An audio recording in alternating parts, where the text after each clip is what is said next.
യുദ്ധം തുടങ്ങിയ ഉടൻ തന്നെ ഹോർമൂസ് കടലിടുക്ക് ഇറാൻ അടയ്ക്കുന്ന കാഴ്ചയാണ് നമ്മൾ ആദ്യം കണ്ടത്.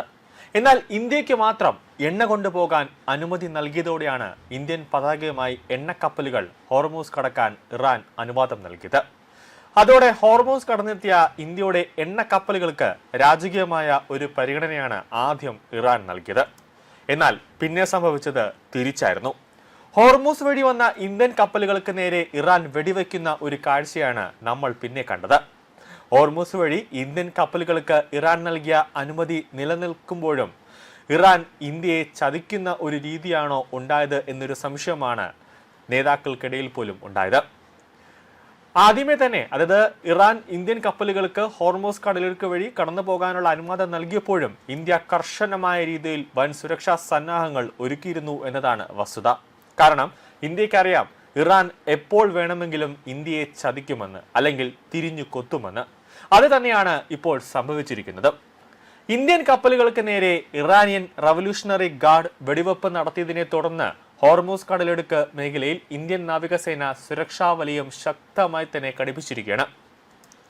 പേർഷ്യൻ ഗൾഫിലൂടെ സഞ്ചരിക്കുന്ന ഇന്ത്യൻ പതാകേന്ത്യ കപ്പലുകൾക്ക് സേന കർശനമായ ജാഗ്രതാ നിർദ്ദേശമാണ് നൽകിയിട്ടുള്ളത്. ഇറാന്റെ തന്ത്രപ്രധാനമായ ലാറക് ഐലൻഡിന് സമീപത്ത് നിന്ന് വിട്ടു നിൽക്കണമെന്നും നാവികസേനയുടെ നേരിട്ടുള്ള നിർദ്ദേശം ലഭിച്ചാൽ മാത്രം യാത്ര തുടർന്നാൽ മതിയെന്നുമാണ് പുതിയ അറിയിപ്പ്. നിലവിൽ ഹോർമൂസ് കടലിടുക്ക് കടക്കാൻ കാത്തു നിൽക്കുന്ന എല്ലാ ഇന്ത്യൻ കപ്പലുകളുടെയും സുരക്ഷയ്ക്കാണ് സേന മുൻഗണന നൽകുന്നത്. സംഘർഷഭരിതമായ ഈ സാഹചര്യത്തിലും 11 ഇന്ത്യൻ കപ്പലുകൾ ഇതിനോടകം സുരക്ഷിതമായി കടലിടുക്ക് മുറിച്ചു കടന്നു.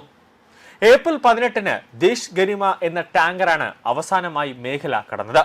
എന്നാൽ ഇതേ ദിവസം തന്നെ ജഗ് അർണവ്, അതോടൊപ്പം തന്നെ സൻമാർ ഹൊറാൾഡ് എന്നീ ഇന്ത്യൻ കപ്പലുകൾക്ക് നേരെ ഇറാൻ സേന വെടിവെപ്പ് നടത്തുകയും ഇവ തിരിച്ചയക്കാൻ നിർബന്ധിതരാവുകയും ചെയ്തിരുന്നു.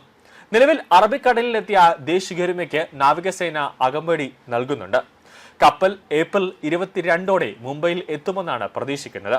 ഇറാന്റെ എണ്ണ കയറ്റുമതിയുടെയും ഊർജ്ജ മേഖലയുടെയും കേന്ദ്രമായ ലാറക് ഐലൻഡ് ഹോർമൂസ് കടലിടുക്കിലെ ഏറ്റവും ഇടുങ്ങിയ ഭാഗത്താണ് സ്ഥിതി ചെയ്യുന്നത്. അതീവ സുരക്ഷാ മേഖലയായ ഇവിടെ റഡാർ സംവിധാനങ്ങളുടെയും ബങ്കറുകളുടെയും ശക്തമായ ഒരു നിരീക്ഷണ വലയം തന്നെയുണ്ട്. വേഗതയേറിയ ബോട്ടുകൾ ഉപയോഗിച്ച് കപ്പലുകളെ ആക്രമിക്കാൻ ശേഷിയുള്ള ഇറാന്റെ സൈനിക താവളങ്ങളും ഇവിടെ സജീവമാണ്. ലോകത്തെ എണ്ണ നീക്കത്തിന്റെ 20% കടന്നുപോകുന്ന ഈ നിർണായക പാതയിലൂടെയുള്ള യാത്ര ഇപ്പോൾ അതീവ അപകടകരമായി മാറിയിരിക്കുകയാണ്. നിലവിൽ 14ഓളം ഇന്ത്യൻ കപ്പലുകൾ പേർഷ്യൻ ഗൾഫിൽ കുടുങ്ങിക്കിടക്കുന്നു എന്നാണ് പുറത്തുവരുന്ന റിപ്പോർട്ടുകൾ സൂചിപ്പിക്കുന്നത്. ഈ കപ്പലുകളുമായി നാവികസേന നിരന്തരം ഒരു ആശയവിനിമയം നടത്തുന്നുണ്ട്. സേനയുടെ പച്ചക്കൊടി ലഭിക്കാതെ മുന്നോട്ട് നീങ്ങരുതെന്നാണ് ഇവർക്ക് നൽകിയിട്ടുള്ള കർശനമായ നിർദ്ദേശം. പേർഷ്യൻ ഗൾഫിന് സമീപമായി ഇന്ത്യൻ നാവികസേനയുടെ 7 യുദ്ധക്കപ്പലുകളാണ് നിലയുറപ്പിച്ചിട്ടുള്ളത്.